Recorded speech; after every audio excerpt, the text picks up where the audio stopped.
Hi, मैं हूँ Mamta Sharma and you are watching Bollywood Spy. Please subscribe and do watch my interview on Bollywood Spy. इसके लिए मुझे लगता है ना दबंग 3 का टिकट भी सोल्ड आउट हो रहा होगा, वो बुक कर लो। ये जान के आप बहुत शॉक होंगे कि सलमान सर को मैं मिली भी नहीं थी और amazing and Shahrukh sir is like उनके लिए तो। नमस्कार दोस्तों, आज मैं पहले स्वागत करना चाहता हूं अपनी मेहमान का। इनको आप लोग जानते ही होंगे, ये वो हैं जो मुन्नी को बदनाम करती हैं लेडीज पान खाती हैं और साथ ही साथ टिंकू का जिया भी मचलाती हैं। स्वागत कीजिए दिल खोल के ममता शर्मा जी का। ममता जी बहुत बहुत स्वागत है। Thank you so very much. बहुत अच्छा लगा। सबसे पहले तो I am your big fan, ठीक है, ये मैंने आपको आते ही बोल दिया था। आपकी आवाज में एक देसीपन है। लोग आपसे रीजनल इंडिया जो होता है, एक रूरल होता है, उसमें कनेक्ट करते हैं। क्या ऐसी खास बात है, मतलब ये गॉड गिफ्ट या फिर ये डेवलप्ड की है आवाज? मुझे लगता है आवाज़ें जो भी होती हैं, जितनी भी आवाज़ें हैं वो सब गॉड गिफ्टेड होती हैं। And I am really really lucky कि अगर मेरी आवाज़ लोगों से कनेक्ट कर पाती है, क्योंकि मैं देसी हूँ, मैं गर्व से बोलती हूँ मैं हिंदुस्तानी हूँ।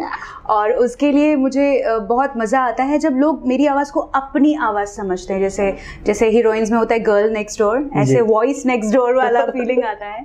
So I really feel blessed for this thing and I'm really happy कि people are loving my voice. वाह ममता जी, अभी recently हमने आपका गाना देखा हीर बदनाम कर दी and you are getting amazing response. Yes. What is your reaction? कितना टफ था, क्या था, थोड़ा बताइए। इसके पीछे की कहानी आप सुनेंगे तो आप हंस देंगे। My friends and my people जो भी मेरे अराउंड थे वो लोग बोले मूवी चलते हैं and I don't usually go to movies जब तक वो बहुत ज़्यादा मतलब क्रेज हो जाए। हाँ, जैसे मैं बाहुबली के लिए I was like dying to see that कि लोग इतना तारीफ कर रहे थे। मैंने देखा नहीं था। When I saw the first part I wanted to see the second one also. So it's like कोई भी मूवी मुझे उतना एक्साइट नहीं कर रही थी रिसेंटली, म्यूजिक वाइज भी और मूवी वाइज भी। तो जब सब लोगों ने बोला चलो ना यार कुछ नहीं, हम लोग जा रहे हैं, आप अगर बोर हो गए तो बोर हो लो, पॉपकॉर्न खा लेना, you will be happy. I love popcorns. If I can not eat popcorn I can not enjoy any movie. Mixed वाला It's all mixed। तो वो भी बड़ा वाला लार्ज डब्बा, और मेरा इंटरवल से पहले खत्म हो जाता है, इंटरवल के बाद एक और डब्बा। सो इट्स लाइक दैट। तो इसलिए भी मैं अवॉइड करती हूँ कि उतना सारा कैलोरीज खाने से अच्छा है watch movie at home. But on that day I went and पूरा मूवी खत्म हो गया। Amazing acting, of course they all are good actors and I was amazed. Katrina Kaif has acted so well, मतलब Anushka was amazing and Shahrukh sir is like उनके लिए तो मतलब कुछ बोल ही नहीं सकते। He is so good always. When they asked me तुम्हें क्या अच्छा लगा मूवी में सबसे ज्यादा, तो माय फर्स्ट आंसर वाज हीर बदनाम कर दिया। And everyone was like what is this?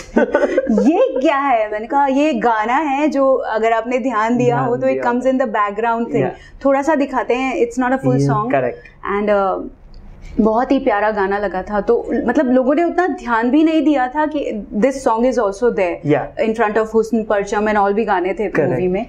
तो जब मैंने बोला तो दे ऑल वर लाइक इन्होंने क्या नोटिस कर लिया? मैंने कहा I really enjoyed it. I love the voice. Rumi ने आई थिंक गाया है, तनिष्क ने म्यूजिक किया है। I was in love with this song and बाहर आते हैं आई वाज लाइक इसका कवर मुझे करना है। एंड पीपल आर लाइक तुम तो कवर नहीं करती हो। मैंने कहा I do, when I love something I do it. मैंने इससे पहले अखियां उड़ी दिया का किया था, that is also one of my favourite song. तो आई वेंट होम और मुझे लिरिक्स भी याद नहीं थे, मैंने ऑनलाइन सुना एंड जस्ट रफ जो रिकॉर्ड करते हैं voice, you have to give voice to make a track. तो मैंने रफ ऐसे लाला लाला करके वो डबिंग किया था, बिकॉज मुझे लिरिक्स नहीं मालूम था, मुझे ट्यून नहीं मालूम थी, क्योंकि मैंने जस्ट मूवी में सुना था। एंड आई वेंट होम रात के 1 बजे, I called up my programmer and I said I want this cover. Wow. And एक हफ्ते बाद I was having a show in ETA, which is in UP somewhere. वहाँ से I traveled to Himachal to shoot this song. Without the track, I shot this. Wow. I was not having the track because the voice and doing only that click sound I had.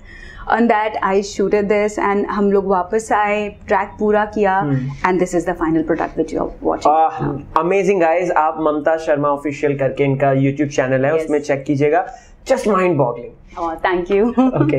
ममता, अगर आप देखेंगे दबंग का तो आप crucial part है ही, right? दबंग को मतलब मैं पर्सनली आई कांट इमेजिन कि ममता जी की आवाज ना हो, चाहे वो मुन्नी हो, चाहे वो फेविकॉल, उसके साथ दूसरा गाना। तीसरा दबंग जी, राइट जी, सामने आ गई हैं बातें, बिल्कुल, और 100 दिन का शूटिंग स्केड्यूल होने वाला है जी। ममता जी की आवाज उसमें होगी या नहीं, दर्शक जानना चाहते हैं, आपका क्या टेक है? इसके लिए मुझे लगता है ना दबंग 3 का टिकट भी सोल्ड आउट हो रहा होगा, वो बुक कर लो तो you will come to know. Very sharp, very sharp. वो बेस्ट होगा क्योंकि you will come to know, क्योंकि पहले से बताना तो आजकल वैसे भी खतरे से खाली नहीं है। Yes, we have to be quiet about it, लेकिन over the period of time you will come to know about this also, definitely. Guys आपको थोड़ा सा इंतजार करना पड़ेगा। I myself am waiting for that. May be next interview में शायद वो गाना सुन रहे होंगे और आप गा रही होंगी शायद। वाओ। ओके ममता जी, अगला क्वेश्चन है, आजकल है ना रिमिक्स का बड़ा ही दौर है जी। रिसेंट रिलीज आप फिल्म ले लीजिए लुका छिपी, जिसमें सारे ही रिमिक्स और उससे पहले भी सारी फिल्में। क्या लगता है बॉलीवुड में क्या ओरिजिनल सॉन्ग राइटर्स की कमी हो चुकी है इसकी वजह से? लिरिक्स मतलब वो सेम उठा लेते हैं, ज्यादा मेहनत नहीं करते हैं और वो सारी चीजें ऐसी ही जो एक सिंपल ढर्रे में चल रही है। What is your take? क्या ऐसा है बॉलीवुड में कमी है क्या? बॉलीवुड में कोई कमी नहीं है, एंड टैलेंट तो मुझे लगता है कि बहुत लेवल पे ग्रो किया है। इनफैक्ट इंडिया में जिस टाइप का टैलेंट आज की डेट में है, आई डोंट थिंक कि वो आज से 10 साल पहले उतना ज़्यादा टैलेंट था, या होगा भी तो मीडिया की वजह से शायद तब नहीं पता चला। अब जो मीडिया का उनको एक्सपोजर मिल रहा है उसकी वजह से ज़्यादा पता है। बट ये जो रीमिक्स का या रीमेक का दौर चल रहा है, ये आई थिंक सेफ प्लेइंग हो रहा है मूवीज़ के लिए, सेफ प्ले। क्योंकि मूवीज़ में ज़्यादा गाने चाहिए नहीं होते हैं आजकल now days, because people think कि रियलिस्टिक मूवी बनाना है, रियल लाइफ पे बनाना है, एकदम रियल लगना चाहिए, तो उनको लगता है रियल लाइफ में गाने नहीं है। लेकिन बर्थडे पे जाइए तो गाने होते हैं, सुबह सुबह मम्मियाँ जब जगाती हैं तब गाना होता है, जब रात को सुलाते हैं तब गाना होता है, जब रोते हैं, कभी कोई रो रहा है उसको मनाते हैं तो भी गाना होता है। सो रियल लाइफ में भी एक्चुअली गाने होते हैं, गाने नहीं होते तो हमिंग होती है। So music is an essential part of our lives I think, and वो होना ही चाहिए, और मूवीज इसमें बहुत बड़ा रोल प्ले करती है। आई थिंक ये रियलाइज करने का हमें बहुत ज़रूरत है। बट मैं टोटली इसके खिलाफ नहीं हूँ, मुझे लगता है कि रीमेक भी एक अच्छा तरीका है to make people understand and aware about the songs which had done good in the past, and they are doing good right now also. जो रीमेक हो रहे हैं, जो चल रहे हैं, वो देखिए पुराने में भी हिट थे और अभी भी वो चलते हैं, तो it's a hit. So people want to play, मतलब जो बिजनेस पीपल हैं, they want to play it safe, they don't want to play a game कि भैया हम नया गाना लें, वो चले या ना चले। But I think they should keep trust in their music director. This is where the music director comes. You should give him the liberty. If आपका intellectual उनसे नहीं मैच कर रहा है तो you should change the music director.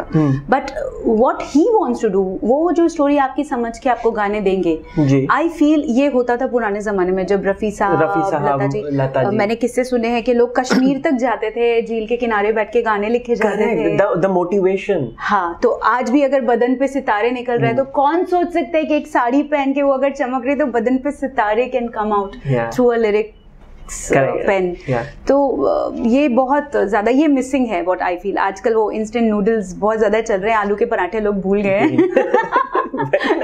But I think आलू के पराठे have that impact on you. Exactly. Maggi तो सभी कोई बना लेते हैं, आलू पराठे कौन बना सकता है? तो ममता जी आलू के पराठे खाना छोड़ के इंस्टेंट नूडल खाना पसंद करेंगी, मतलब कि रिमिक्स में आएंगी आप?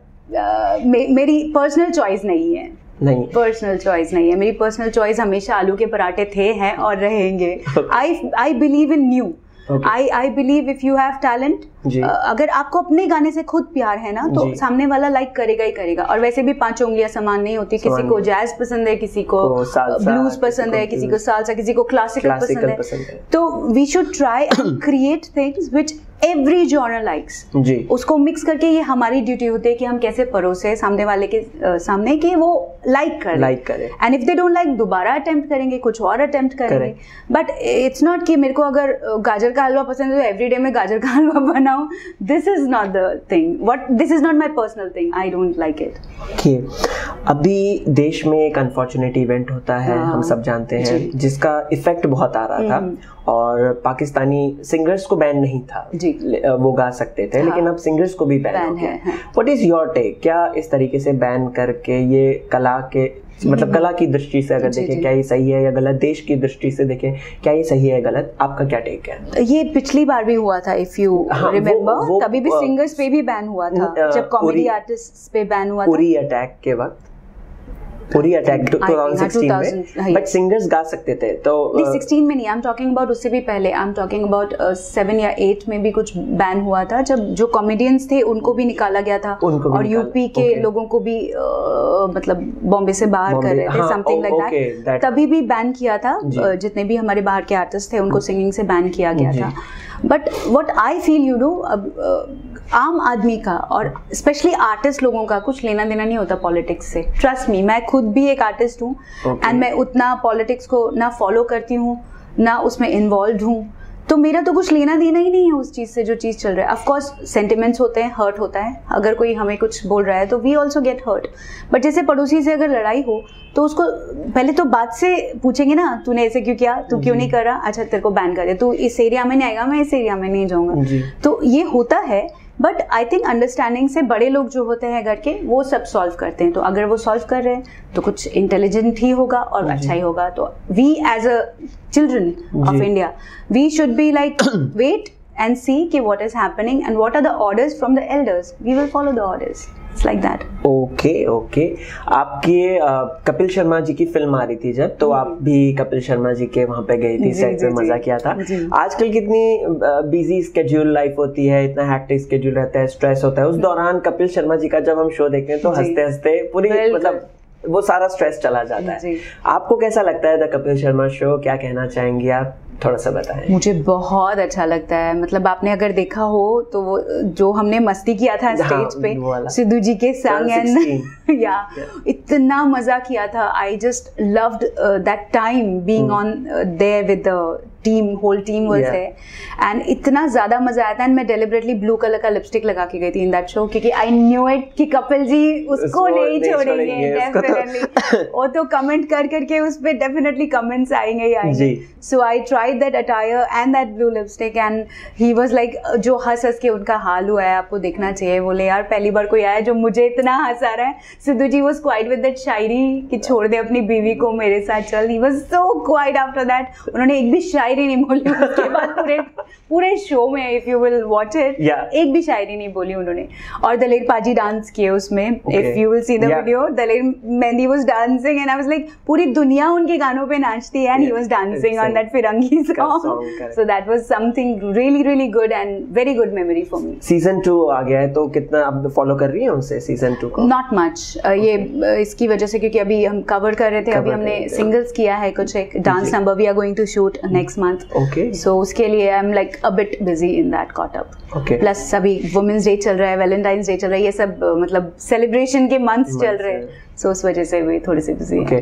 ममता जी, जब आपने मुन्नी बदनाम गाया था, सलमान सर ने सुना था, ऑब्वियसली मैं उस वक्त आपसे नहीं मिला था तो रिएक्शन मुझे नहीं पता है तो मैं जानना चाहता हूँ कि सलमान सर का क्या रिएक्शन था जब वो आपको मिले थे, कुछ कहा या मतलब इम्प्रेस कितना हुए, तो वो थोड़ा सा बताइए ना थोड़ा दर्शकों को। ये जान के आप बहुत शॉक होंगे कि सलमान सर को मैं मिली भी नहीं थी और सलमान सर ने मुझे देखा भी नहीं था, और उनको आई थिंक मेरा नाम भी पता था कि नहीं पता था, बिकॉज एक प्रमोशन जब हम प्रमोट करने गए थे दबंग को नागपुर, तो he was asking my name on stage, तो दैट वो मुझे मुन्नी बोल के बुला रहे थे, तो आई सेड ममता, तो ले ओके तो he was not even knowing my name at that time. And मुझे अरबाज सर मिले थे डबिंग के वक्त, जब हम गाना डब कर रहे थे, Arbaaz sir came and he was like, जब हमने डबिंग कंप्लीट कर ली, ही टोल्ड मी 10 किलो वजन कम करो, तुम्हें सारे अवार्ड्स मिलने वाले हैं।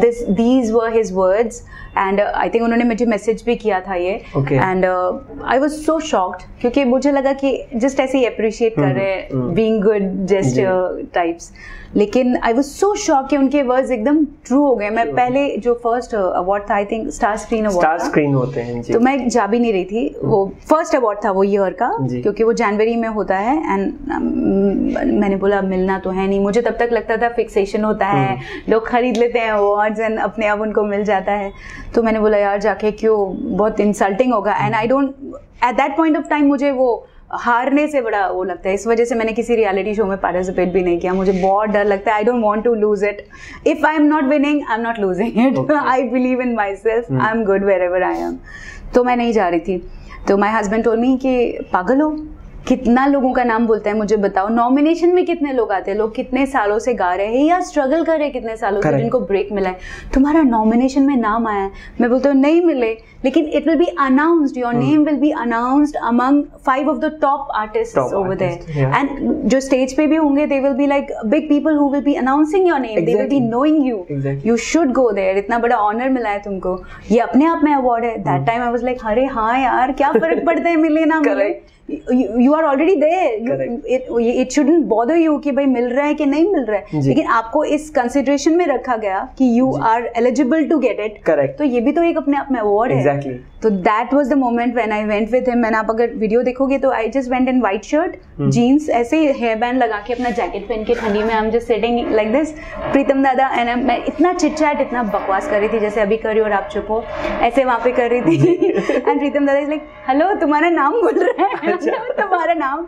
And I was like so happy, मैं मुझे समझ नहीं रहा था मैं क्या करूं, बिकॉज मैं तो ऐसे सिंपल गई थी, मुझे लगा ही नहीं था कि they will give me the award, लेकर आ गई एक अवार्ड, फिर से आके आई वाज लाइक मुझे तो बिलीव नहीं हो रहा, मुझे ये नहीं हो रहा, फिर दोबारा उन्होंने नाम अनाउंस किया, फिर प्रीतम दादा हेलो वो दोबारा बुला रहे तुम्हें, तुम देखा नहीं हो, तुम कहाँ आए हो, then again I went, that was best debut and playback, both I got that year, so I was like so happy कि यार एक मिलने के अलावा दूसरा भी मिल सकता है, and that too without fixation, without any connections and all, कुछ नहीं, ऐसा कुछ भी नहीं होता है अवार्ड्स में। और सलमान सर मिले मुझे, उसके बाद मैंने बताया प्रमोशन में I met him, Munni Munni बोल, हाँ वो प्रमोशन में मिले थे, फिर दबंग की सक्सेस पार्टी में I met him properly, yeah that was there when I met him, and Dabangg 2 की शूटिंग में आई मेट हिम, मैंने कैसे बनी song I have performed with him, जिसमें मैं गोल्ड चाइनीज लग रही हूँ, अभी से बिल्कुल मैच नहीं करती हूँ, कुछ मैच नहीं करते इस वजह से, दैट वाज अरबाज सर's आइडिया कि वो नेताजी के यहाँ पे परफॉर्मेंस हो रहा है, तो ममता तुम करोगे, मैंने कहा हाँ why not, yeah so that was the time I met Salman sir, मतलब properly full on charming, yes very nice.